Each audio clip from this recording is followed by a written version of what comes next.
Alors, dans cette seconde partie de la vidéo, on va voir ensemble comment configurer donc, les API de Phantom Buster. Donc, le but de cette vidéo, ce n'est pas de vous montrer toutes les configurations de chaque API, puisqu'il n'y a pas forcément d'intérêt, parce qu'en fait, la configuration reste à peu près la même pour toutes. De toute façon, quand vous sélectionnez une API, quelle que soit l'API, avant qu'elle intègre directement dans la deuxième partie de la plateforme dans son utilisation, elle vous amène tout le temps sur sa page de configuration, c'est donc un tuto en anglais, et qui va vous montrer en fait étape par étape comment les configurer. De ce côté-là, moi je vais vous montrer dans une troisième vidéo un study case pour les moins débrouillards, concrètement sur un study case pour vraiment voir comment on va le configurer. Donc pour utiliser l'API, donc vous avez vu qu'en fait on peut cliquer sur le bouton orange afin de l'intégrer directement dans la deuxième partie de Phantom Buster, qui est donc au niveau ici en haut à gauche My APIs. C'est là où vous allez pouvoir voir en fait les différentes API à disposition. Vous constatez que moi j'utilise 5 API à l'heure d'aujourd'hui lors de mes missions, et on puisse donc les configurations de différentes manières. Donc on constate qu'à droite de chaque API, donc on peut voir qu'il y a la console, on peut le lancer manuellement et on peut même aussi cliquer sur sa configuration de base. Donc là, nous, on va le voir ensemble, ça va être pour le LinkedIn Network Booster, puisque c'est un API que vous allez forcément tous l'utiliser au quotidien lors de vos missions. Donc quand vous cliquez sur l'API configuration, on va constater qu'en fait, qu'est-ce que demande l'API pour pouvoir donc fonctionner correctement. En fait, elle vous demande que 5 choses. Et ces 5 choses, vous allez souvent les retrouver dans les autres API. La première, en fait, c'est ce qu'on appelle la session cookie. La session cookie, en fait, tout simplement, c'est quoi? C'est simplement le cookie de la session de votre compte LinkedIn, de votre compte Facebook, de votre compte Instagram.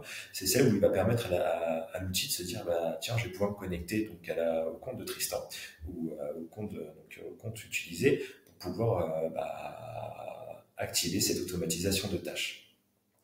Il faut savoir que la session cookie, elle change tous les jours. C'est-à-dire, quand je m'explique, c'est que quand vous êtes connecté sur LinkedIn, tant que votre page elle est ouverte en onglet, la session cookie ne change pas. Mais si vous fermez votre page et que vous reconnectez sur LinkedIn, la session cookie change. Donc n'oubliez pas qu'il faut tout le temps laisser active quand vous faites de l'automatisation, il faut tout le temps laisser la fenêtre ouverte de votre support d'action, que ce soit LinkedIn, Twitter, Instagram, et ainsi de suite, et ainsi de suite. Deuxième configuration que vous allez retrouver la plupart du temps dans vos API, c'est ce qui demande en fait, c'est l'URL de votre spreadsheet en mode invité. En fait, qu'est-ce que c'est? C'est que souvent, pour faire ces automatisations de tâches, vous aurez tout le temps besoin d'un fichier Excel, où dedans il y aura une colonne avec les liens URL de vos prospects, que ce soit sur LinkedIn, que ce soit sur Facebook, que ce soit sur Twitter, puisqu'en fait c'est celle-là qui va lui permettre de le guider, d'automatiser ces tâches, que ce soit pour LinkedIn Network Booster, cette demande de connexion plus ce message personnalisé, mais ça peut être la même chose pour faire envoyer un message sender, donc un Facebook message sender ou un Twitter message sender, et ainsi de suite, que ce soit même pour simplement le lien URL de vos différents posts, des posts Facebook, que ce soit de votre propre profil Facebook ou de vos concurrents, etc., de pouvoir extraire tous ceux qui ont posté un commentaire, qui ont liké, et ainsi de suite. Donc ça, en fait, comment on le configure? C'est pour ça que je veux vous dire, il ne faut jamais faire un fichier Excel depuis un fichier Excel, c'est-à-dire le logiciel de votre PC, mais il faut tout le temps utiliser l'application Google Spreadsheet. C'est-à-dire Google Spreadsheet, c'est l'application en fait du compte Google.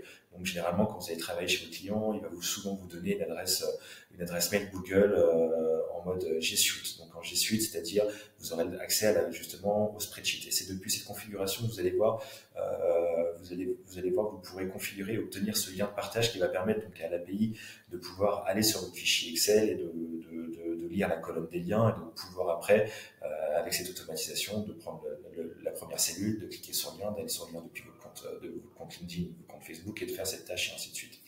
Je vais vous le montrer dans une étude de cas dans la troisième vidéo. Là, il va vous demander, en fait, c'est le nom de votre colonne qui doit correspondre, donc, parce que si dans votre fichier d'Excel, vous avez plusieurs colonnes, qui vous demande quelle colonne je dois choisir. Là, il va vous demander, c'est par défaut, donc on n'y touche pas. En fait, c'est combien de lancements, combien d'invitations par rapport à ce module d'API là qu'on va faire. En fait, il faut savoir que quand vous lancez cette API, il vous autorise à faire que 10 invitations. 10 invitations, c'est pas beaucoup. Vous dites, attends, je peux le faire à la main, à faire un copier-coller. En fait, vous allez pouvoir, je vais vous montrer une autre configuration après de vos API, comment pallier à ce problème-là. Et donc là, vous pouvez voir qu'en fait, vous pouvez envoyer votre message. Donc là, le message, c'est là que vous allez pouvoir écrire votre message personnalisé dans la limite des 300 caractères, parce que quand vous faites une demande de connexion, on s'est limité à 300 caractères. Mais quand vous faites, par exemple, avec message Twitter Message Sender, ou Facebook Message Sender, ou LinkedIn Message Sender, vous pouvez envoyer jusqu'à beaucoup plus de caractères. Donc en fait, le message personnalisé, c'est quoi? C'est simplement de pouvoir dire, de pouvoir mettre une petite balise une petite balise qui est donc en fait chez Phantom Buster, c'est simple, c'est le hashtag first name. Ça peut être hashtag company name, hashtag job title, et vous pouvez de toute façon cliquer ici pour obtenir vous pouvez cliquer ici pour obtenir plus d'informations. Et puis après ça, c'est optionnel, vous n'êtes pas obligé de le mettre, hein. On n'a pas besoin de s'en occuper, c'est autre chose. Et puis vous sauvegardez. Donc vous sauvegardez et puis vous n'avez plus qu'à lancer votre API. Vous allez voir que quand vous lancez votre API, en fait, ça va vous ouvrir une nouvelle page, donc la console, et c'est là que vous pouvez voir constater, en fait, dans l'ensemble de votre API, comment elle fonctionne. Donc, vous allez voir, en fait, là, comme vous pouvez voir à gauche, une sorte d'historique de ce qui se passe, d'historique de ce qui se passe, et vous pouvez même voir donc l'historique, et on voit que tout se procède bien. Ce qui est intéressant, c'est qu'en fait, au niveau d'ici, c'est qu'il sauvegarde toutes les données en fait de votre fichier, Excel que vous avez utilisé pour faire cette automatisation. C'est très important de l'avoir parce qu'en fait, simplement, c'est quand moi, par un exemple, j'ai un fichier de 3000 personnes que je vais ajouter, je sais que je vais pas pouvoir, à cause de LinkedIn, ajouter 3000 personnes en une journée. On peut faire que 80 à 100 personnes par jour.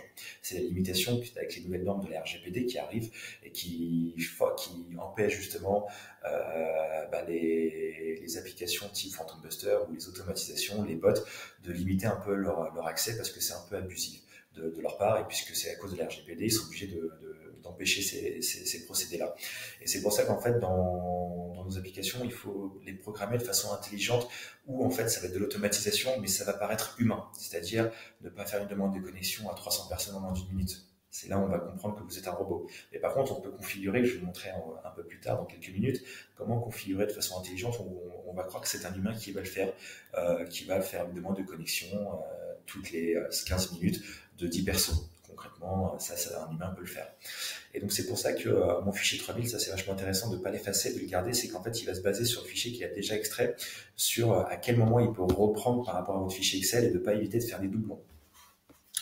Voilà pour cette partie. Donc, comme j'expliquais, là, à chaque lancement, si je clique sur Launch, il va me faire 10 personnes. Mais le but, c'est que moi, j'ai envie de faire de l'automatisation. J'ai pas envie de revenir dans 5 minutes et de recliquer sur Launch. Sinon, je vois pas l'intérêt de Phantom Buster et qu'on peut faire que finalement, on sait plus de l'automatisation. Ça, c'est pas très grave parce qu'en fait, vous pouvez cliquer sur Settings de votre API. Et en fait, là, c'est pour, en fait, concrètement, c'est pour, en fait, la configurer, pas dans le sens vis-à-vis fichier de votre session cookie, mais dans ses actions concrètes et de l'automatisation. Un exemple, c'est en fait dans son lancement. On peut soit le lancer à chaque fois qu'une autre API se ferme, on peut le faire répétitivement. Répétitivement, on choisit un exemple, je veux que cette application elle se lance 8 fois par jour. Si vous voulez quelque chose de plus précis, vous pouvez vraiment même le corriger. Moi, je veux que par exemple, qu'elle se lance toutes les 15 minutes. Par contre, je veux qu'elle se lance toutes les 3 heures. Comme ça, on sait que cette API, elle va paraître un peu plus humain. On va être sur des petits volumes, mais ça reste que c'est tout au long de la journée. Et vous pouvez même plus tard quitter Phantom Buster. Tant que vous avez bien configuré, l'outil continue à tourner. Donc, c'est ça qui est vachement intéressant avec Phantom Buster. Et donc, une fois que vous avez bien configuré votre outil, vous sauvegardez et c'est bon. Vous n'avez même plus besoin de revenir sur Phantom Buster parce qu'il va s'occuper de tout pour vous. Voilà pour ce cas-là. Pour revenir en fait par rapport au pricing et comment s'utilise Phantom Buster, vous pouvez voir en fait ici en bas à droite un petit timer. En fait, Phantom Buster fonctionne comment? C'est en fonction de crédit en minutes et en heures. C'est-à-dire qu'en fait par rapport au pricing que vous mettez dans le logiciel, il estime qu'en fait lui l'exécution du robot prend du temps. Et donc pour nous généralement, voilà, j'ai 2 heures de temps par jour d'utilisation du robot, sachant qu'un LinkedIn Network Booster pour 100 personnes, ça ne prend même pas 10 minutes de temps. Le robot est assez rapide. Donc en fait, sur le crédit de 2 heures, c'est largement suffisant. Mais donc regardez bien ça, de savoir, de calculer, si quand vous commencez à utiliser plusieurs API, ça peut commencer à bouffer vos crédits de plus en plus. Mais généralement, la version gratuite est largement suffisante puisqu'elle vous offre 1 heure de temps, par jour. Voilà pour cette partie-là.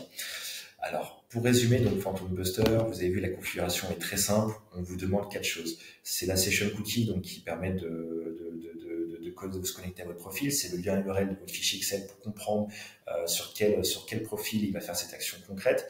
Et tout ça, je vais vous montrer dans la 3e vidéo, donc en 2 parties, sur où on va trouver la session cookie et en deuxième vidéo qui va être euh, ou comment générer le lien en partage public de mon fichier Excel pour pouvoir configurer au mieux mes API. Écoutez, les BizDev, donc on se retrouve dans ces vidéos et pour ceux qui sont les plus aguerris, vous pouvez déjà de toute façon vous amuser avec les API, de regarder les tutos et de faire des actions avec vous-même et avec quelques actions concrètes pour vous familiariser avec l'outil. Et à bientôt les BizDev. Ciao.